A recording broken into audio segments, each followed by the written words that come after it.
Goa ഗവർണറായിരുന്ന doctor PS. ശ്രീധരൻപിള്ളയെ മാറ്റി. അശോക് ഗജപതി രാജുവാണ് പുതിയ Goa governor.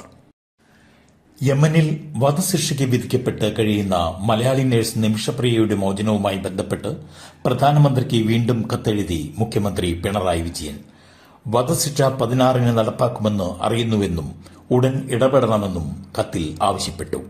ഈ മാസം 16-ന് നിമിഷപ്രിയയുടെ വധശിക്ഷ നടപ്പിലാക്കുമെന്നാണ് ജയിൽ അധികൃതരിൽ നിന്നും ലഭിച്ചിരിക്കുന്ന വിവരം. കർണാടകയിലെ ഗോകർണയിൽ രാമതീർത്ഥ കുന്നിൻ മുകളിലുള്ള അപകടകരമായ ഗുഹയിൽ റഷ്യൻ യുവതിയും 2 പെൺമക്കളും താമസിക്കുന്നതായി കണ്ടെത്തി. പോലീസ് സംഘം കുടുംബത്തെ വിജയകരമായി രക്ഷപ്പെടുത്തി കുന്നിന്റെ താഴെ ഇറക്കി. യുവതിയുടെ അഭ്യർത്ഥന പ്രകാരം കുംത താലൂക്കിലെ ബങ്കി കോട്ട്ല ഗ്രാമത്തിൽ 80 വയസ്സുള്ള വനിതാ സന്യാസിയായ സ്വാമി യോഗരത്ന സരസ്വതി നടത്തുന്ന ആശ്രമത്തിലേക്ക് ഇവരെ മാറ്റി പാർപ്പിച്ചു.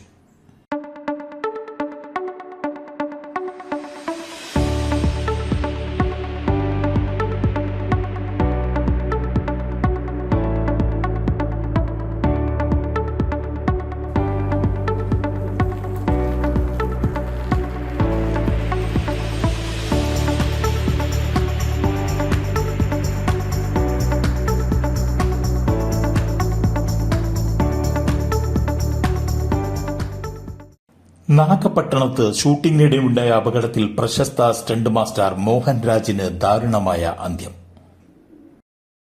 അന്താരാഷ്ട്ര ബഹിരാകാശ നിലയത്തിലേക്ക് പോയ ആദ്യ ഇന്ത്യൻ ബഹിരാകാശ സഞ്ചാരി ശുഭാംശു ശുക്ല 18 ദിവസത്തെ അന്താരാഷ്ട്ര നിലയത്തിലെ താമസത്തിന് ശേഷം നാളെ പേടകത്തിൽ കാലിഫോർണിയക്കടുത്ത് ശാന്തസമുദ്രത്തിൽ തിരിച്ചെത്തും.